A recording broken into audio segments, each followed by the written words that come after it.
여러분 안녕하세요. 미주종합부 최인석입니다. 룩킹포맘 투게더를 시작합니다. 룩킹포맘 투게더는 70년대부터 90년대까지 여러분 아시다시피 한국에서 해외로 가야 했던 많은 한인 입양인들이 다시 한국 내 가족을 찾을 수 있도록 돕는 그런 프로젝트입니다. 룩킹포맘 투게더는 한국 보건복지부 산하 아동권리보장원이 후원하고 있습니다. 보장원과 미주종합부는 한인 입양인들의 인터뷰 이외에도 다양한 소식을 여러분들에게 알리고요. 사람들과 또 커뮤니티를 연결하는 많은 활동을 함께 해나갈 계획입니다. 여러분도 함께 해주시고 많이 응원해 주십시오. 영상을 끝까지 시청해 주시고요. 주변 분들에게 많이 볼 수 있도록 전달해 주시면 고맙겠습니다. 오늘은 88년 올림픽 1년 전인 87년 보스턴으로 입양돼 다른 한인 입양인과 결혼해 최근에 LA에 둥지를 들었다고 하는데요. 데니엘 파팔라르도 김영준 씨와 이야기 나눠보는 시간 같습니다. 자, 줌으로 초대를 했습니다. 안녕하세요. Hey Brian, how you doing? How are you, Daniel? I'm doing well. Thanks for having me. Okay, so Daniel, tell us where you were born and where you were adopted. Sure. So I was born in Seoul in 1987, and then I was adopted to Massachusetts, and then I grew up most of my life between Massachusetts and New Hampshire. I see. I do have a picture of your first passport. I guess this was the ever first picture taken by somebody out there, right? Yeah, I would guess that's the youngest picture of me. That's the youngest one I've ever seen. And obviously your DOB is January 3rd of 1987. It looks like you got a visa to the United States, which was March 23rd of the same year. Yeah, so I was adopted at a young age. I was less than 3 months when I came to the U.S. And you're also screened and examined by the doctor, the clinic. It shows everything was fine, right? You were just fine, healthy, dandy boy back then, right? Yeah, that's what the records show. And it's a 호적 등본, the family register. We don't have these nowadays, but back in the days, to make this passport, you gotta come up with the 호적 등본. So they kind of rushed to make it one for you, and it says your birthday in January 3rd of 1987. Is that the correct DOB as far as you believe? What do you think, Daniel? Yeah, as far as I know, that's the only birth date that I've ever been given. I know that with a lot of Korean adoptees, the birth dates often can be kind of just made up, or, it could be the date that the baby was dropped off at an orphanage or something. But as far as I know, January 3rd, 87 is my birth date. Well, I remember you briefly mentioned about your possible birth parents and their short story. Would you like to tell us? Yeah. So the story in the file is just that my birth parents were co-workers. They were unmarried. I believe my birth mom was 19 years old at the time. And while she was pregnant, they split up, or, the father left. And so my birth mom wasn't in a position to raise a child at that age, and obviously as a single parent in Korea. I see. So if that number described in your file is correct, your mom or birth mom should be and must be somewhere between 54, 55 years old now in Korea? Yeah, exactly. I'm about to turn 35 in a couple of weeks. So she would be right around that age, right around 54. I see. And now I understand you went through Holt and brought to Massachusetts, Boston, Massachusetts eventually. And now this time tell us about your adoptive parents and family. So when I was adopted, my parents lived in Methuen, Massachusetts, so that's right along the border of New Hampshire. And so I have an older sister and an older brother who are both biological children to my parents. So the three of us grew up together as siblings. And then since then, my parents have divorced and remarried, and so I have a couple younger half-siblings as well on both sides. I see. I know when we had a conversation about your childhood, you mentioned that you were the only Asian kid in your environment. Also, it wasn't that easy going through that period. Tell us about your experience. Yeah, so I went to school in New Hampshire. So my dad lived in southern New Hampshire. My mom lived in Massachusetts. And I went to school in New Hampshire for through fifth grade, and in a small town in New Hampshire. And I was the only Asian kid in the town. And so, yeah, I mean, it's very unique growing up where you're the only kind of minority in the whole town, and your family is white, and everyone around you is white. So it was definitely interesting. I feel kind of lucky in the sense that it's not something that I look back on and had an awful experience. I don't look at it that way, but it was definitely something that I knew that I wanted to change. And so I guess as soon as I had the chance to, I definitely planned on moving somewhere where there's more diversity. I see. Now I have a beautiful picture when you were a kid with your brothers and sisters. Yeah. Yep. So that's me and my older brother and older sister And when we your were kids. birthday in your hanbok. How nice, huh? Yeah. Brothers, sisters, are probably somewhere in the Christmas time. I don't know. I'm not sure. Yeah. So that picture is me and my dad and his two siblings. So my dad and my aunt and uncle, and then my older sibling, and that's my mom. Now I remember you mentioned that your trip back to Korea when you were 14. What made you come back, and also what have you found, and what have you felt? You in Korea? Yeah, so that was really interesting. So my mother definitely wanted to make that trip. It was run through the adoption agency, so it was the Korean Ties program. So it was a trip with other Korean adoptees and their families, and you go back, and it was like a 2-week trip where you kind of toured the whole country of Korea from Seoul down to Busan, and we went to the DMZ. So that was my first time ever going back to Korea. At that age, it wasn't something that I was very interested on my own. So I was really happy. I'm really happy looking back that my mother encouraged me to do it, because it definitely opened my eyes. It was the first time I got to meet other Korean adoptees. It was the first time I got to really probably eat Korean food and just be around Korean people. And it definitely was a very positive experience that led to me wanting to learn more and explore more as I grew up. But that trip didn't really lead to an actual journey to find your birth parents and birth families there. What was the reason behind that? So I think when I was younger, we were told, or it kind of felt like it was super unlikely that Korean adoptees were able to find their birth parents. And so since I was only 14 at the time, it wasn't something that I thought was really possible or was a big priority at the time. Now that I know so many more people in the Korean adoptee community, I do know that a lot of adoptees have been able to find their birth families.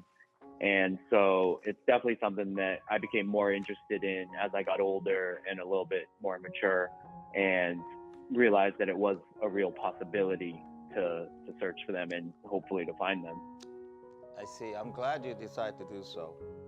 Now, we have an encouraging video for you.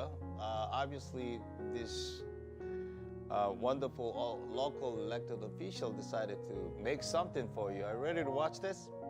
Yeah, of course. I'm excited. Let's watch this.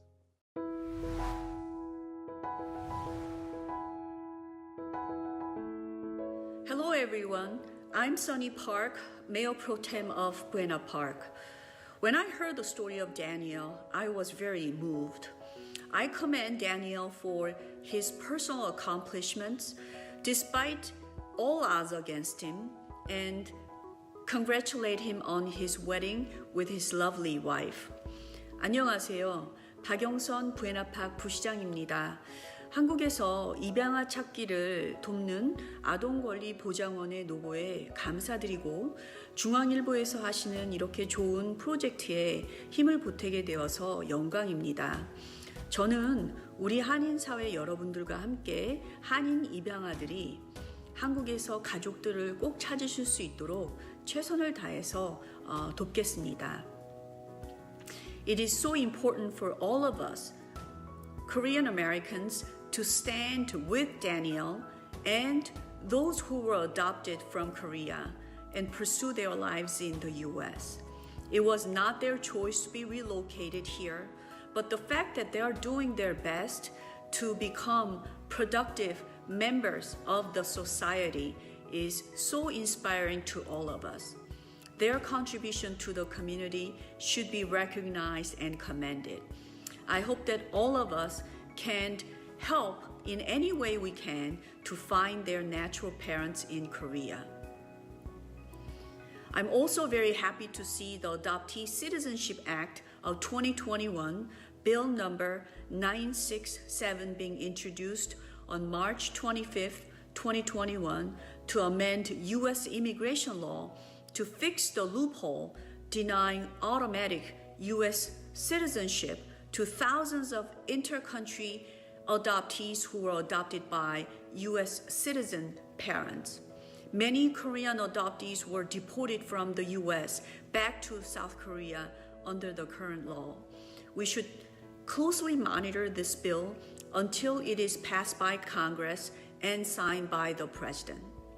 Daniel, I'm very proud of you, and I pray that God leads you to your mother in His due time. Thank you. That was a message from the Mayor Pro Tem of Buena Park, California, Sonny Park. You want to say something to her, Daniel? Yeah, I just want to say thank you for that message. It's really great just hearing the encouragement and the support coming from the older generations of Koreans.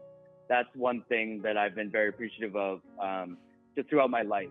And when I, got my first job after college, my boss was Korean, and she was just super supportive. She kind of had that same attitude that Sonny Park just showed, where she was just trying to help and kind of, teach us about Korean culture and understand that we didn't choose to leave Korea. We didn't choose to grow up outside of that, and that we often need help, I guess, in finding it and finding ourselves through the culture. I see. That's great. 자, 선희박 부사장님 감사합니다. Yes, and also I know that you decided to join the adoptee groups after college, and you met your one and only lady there. Tell us about your activity there in the group, please. Yeah, so it was, like I said, it was kind of more this, the interest in the Korean adoptee groups kind of grew in my, in myself, kind of grew as I got older. And after college, I moved back to Boston, and one of my friends from college was part of the Boston Korean adoptee group. And so I went to an event there, and it was really great to hang out with other Korean adoptees, other people who just shared life experiences that other people just haven't had. And at the very first Boston Korean adoptee event that I went to, I met Nora, who is my now wife. And it was actually her first event too. And we didn't start dating right away or anything, but we became friends. We kind of kept in touch for a couple years, and then started to date a couple years after that. And it turned into love, and it turned into a marriage. And now I have a picture of your proposal to her back in 2019, I believe. How did it go, Daniel? It was great. So Nora taught English in Korea, so she lived there for a little while. At that time, Nora has a twin sister that she grew up with, who was still living in Seoul, and they're super close. And so Nora definitely wanted her sister to be a part of the proposal. And so Nora and I planned a trip to Korea. We've gone back a couple of times now in the past couple of years. And I knew that proposing to her in Seoul would just be very special to both of us. So it worked out. So I proposed to her during the trip in Seoul. Happily, she said yes, and the rest is history. Great. Woohoo! But guess what? You decided to adopt a dog from Korea named Kiri, right? Yeah, so we as a family, we decided that we wanted to get a dog, and Nora, after kind of looking around online, found some agencies that rescue dogs from the meat trade in Korea. So this particular agency is called the Dove Project, and they bring over dogs from Korea back to Los Angeles. We contacted them, and we just thought it was just a perfect way to kind of, grow our family with another Korean adoptee as our dog. That's great. That's great. I know you went through a dog project, and they are doing a great job out of it. So happy with it. Yeah. Wonderful. Now, we're just starting this long journey, maybe short one, but like Nora experienced. Let's say you got a contact of your birth mom and dad, and finally sit down with them, starting a conversation. Now, what would you like to tell your mom or dad in Korea about you, about your life? What's your message? What do you want to tell them? Sure. So I imagine that they would, have questions. They would just be interested in what the first 35 years of my life have been. I definitely want to tell them that I grew up in a very loving family. I grew up in a great situation. I've lived a very good life. As I've gotten older, I've tried to kind of reach back and learn more about the Korean side of my lineage and, follow up with me and Nora. We're both Korean adoptees living together, still searching for that. I would just tell them that, I have no hard feelings. I understand the different situations that people go through in Korea, especially, in the late 80s, especially raising a baby as a single mother. So I totally get it. I would just have questions for them. I want to know about them, what their history is like, what my family is like, the past generation, how they're doing now. Obviously I hope that they're okay, and I hope they're doing well.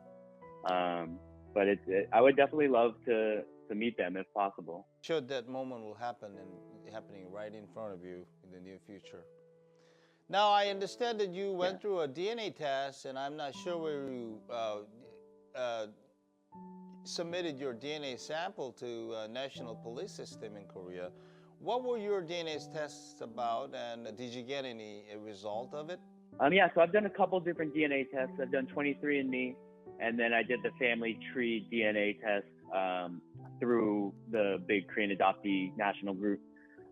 Unfortunately, there's been no matches that are very close. I believe the closest matches I have on 23andMe are 4th cousins or 5th to 7th cousins. So nothing too close. But yeah, I just did it. I know a couple Korean adoptees who actually found their birth family through DNA tests. So I was, of course, hoping to either find my family or just even to find, a cousin in the U.S. or something like that. Right. But unfortunately, nothing positive come out of it. I see. So along the way, what's your next plan? What are the plans that you want to pay attention to in your near future? Are you going back to Korea? Are you thinking of new DNA tests? Are you doing anything with Nora pretty soon? Yeah, so Nora and I, we had to postpone our actual wedding because of COVID. So we got legally married, but we haven't had our wedding yet. So we are getting married next September, so September of 2022. I see. So for the next year or the next 10 months, we'll continue planning the wedding and doing that. And then we definitely want to go back to Korea for another trip. It was tough during the pandemic because obviously Korea had you had to quarantine for 2 weeks, so we weren't really able to go because that wasn't feasible.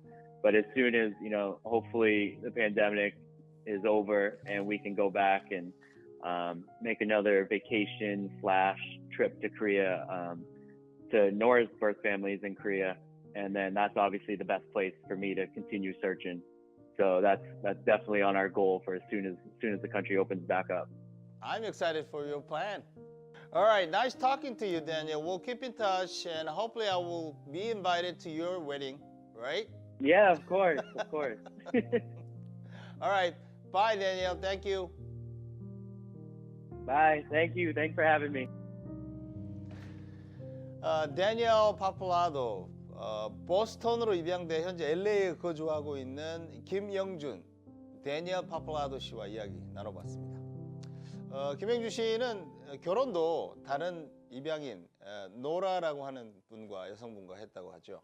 동시에 한국에서 벌어진 유기견까지 입양을 했다는 이야기는 아무래도 오래도록 제 기억에도 또 여러분 기억에도 남을 것 같습니다.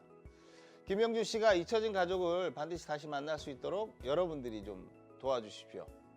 한국아동권리보장원이 영상 제작에 도움을 주셨습니다. 저는 리주중앙일보 최인성이었고요. 저희는 다음 영상에서 여러분들과 다시 만나겠습니다. 여러분 감사합니다.